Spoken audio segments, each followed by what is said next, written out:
Tidak ada tertulis di kitab PL atau baru yang namanya Yeshua Masiah. Yang jelas hanya Yesus Kristus dan Allah Bapa kita ialah Roh Kudus. Ini jelas ciptaan atau sekte unsur-unsur dari mereka yang pandai dan mengobrak-abrik kebenaran tersebut untuk menyesatkan dan lari dari kebenaran Kristus Yesus Tuhan kita. Jadi itu Mikana, coba tunjuk ayat di Alkitab nama yang disebut Yeshua Masiah.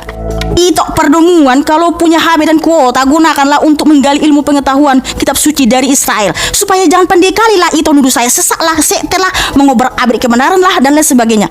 Ini nih mungkin akibat pendetamu di gerejamu tidak pernah mengajarkan nama Yeshua. Memang betul di kitab PL tidak ada satupun tertulis nama Yesus, tetapi di kitab PL sangat banyak tertulis nama Yeshua. Kurang lebih 80 kali kata Yeshua atau nama Yeshua tertulis di PL. Contoh di Mazmur 8 ayat 2 dan lain sebagainya. Menurut kitab Injil Yohanes 1 ayat 1 sampai 14 bahwa Bapa Yahweh sang pencipta itulah yang datang sendiri untuk menyelamatkan umatnya. Nah, jauh hari sebelum dia datang ke dunia, dia mengutus malaikatnya Gabriel untuk menyampaikan kepada Miriam dan Yosef bahwa nama sang juru selamat adalah Yeshua. Matius 1 ayat 21 dan Lukas 1 ayat 31. Jadi nama yang dinubuatkan di PL itu adalah Yeshua dan digenapi di Matius 1 ayat 21 karena Yeshua itu artinya adalah keselamatan. Sementara dalam bahasa Yunani di Matius 1 ayat 21 di situ namanya adalah Yesoun.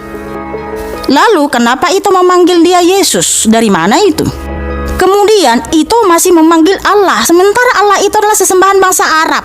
Padahal Bapa Yahweh memerintahkan kita nggak boleh menyebut nama ilah sesembahan bangsa manapun. Keluaran 23:13. Jadi saya itu kembali kepada ajaran kitab suci bahwa nama dari Tuhan kita yang sesungguhnya adalah Yeshua.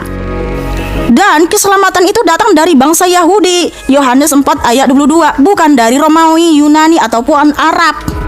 Dan ingat ya, tidak ada bukti bahwa para rasul menulis dalam bahasa Yunani karena autograf para rasul tidak ditemukan.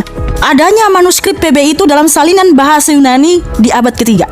Tetapi kalau Rasul Matius atau Matius itu menulis dalam bahasa Ibrani. Jadi namanya di situ adalah Yeshua, Matius 1 ayat 21 atau Matius 1 ayat 21. Terserah itu mau manggil dia Yesus, Yesun, tetapi saya mau kembali kepada ajaran kitab suci bahwa nama yang dinubuatkan di PL adalah Yeshua. Haleluya.